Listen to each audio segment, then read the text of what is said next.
நம்முடைய நடிகை நளினி அவர்கள் இணைந்திருக்கிறார். மேடம் வணக்கம். விஜயகாந்தோட நிறைய படங்களை நடிச்சிருக்கீங்க. குறிப்பாக 80s வந்த படங்கள் அலைவோசை, 100வது நாள், நல்ல நாள், நாளை உனது நாள், சந்தோஷ கனவுகள், இதெல்லாம் அவருக்கு பேரெல்லாம் பண்ணியிருக்கீங்க.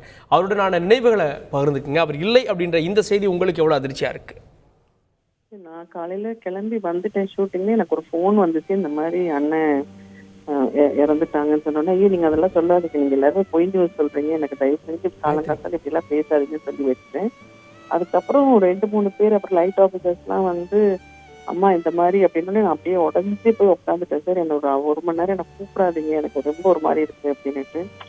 என்னாலேயே இது வந்து தாங்கிக்க முடியலையே, எப்படி எல்லாரும் தாங்கிப்பாங்கன்னுட்டு அவ்வளோ மனசு ரொம்ப வருத்தமா இருக்கு. ஏன்னா எங்க அண்ணன் ஒருத்தர் இருந்தா போதும், அந்த இடம் எப்படி இருக்குன்னா சும்மா கலகலகலன்னு இருக்கும்.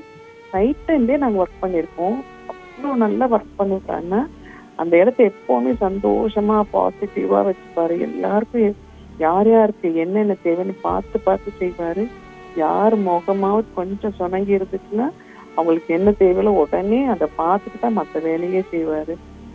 இன்னைக்கு அவர் இல்லைன்ற செய்தி கேட்கவே வந்து ரொம்ப சங்கடமா இருக்குது. அதுவும் இந்த மார்கழி மாசம் சொர்க்கவாசம் திறந்திருக்கிற நேரத்துல எங்க அண்ணன் யாரு சொன்னாலும் எவ்வளோ நல்லது பண்ணிருக்கான்றது இது ஒண்ணுதான் சான்று. என்ன அழகா சொர்க்கத்துக்கு எங்க அண்ணன் போறாரு. தெய்வமா இருந்து எங்க எல்லாரையும் திரையுலகமா இருக்கட்டும் எல்லாரையும் ஒருத்தர் காப்பாருன்னு நான் வேண்டிக்கிறேன்.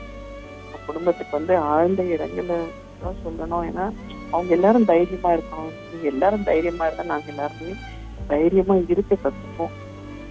எனக்கு இதுவரை எனக்கு நினைக்கவே முடியல, எங்க அண்ணன் இல்லைன்றதே எனக்கு இன்னும் நினைக்க முடியல. செய்திகளை உடனுக்குடன் தெரிந்து கொள்ள உடனே சப்ஸ்கிரைப் பண்ணுங்க.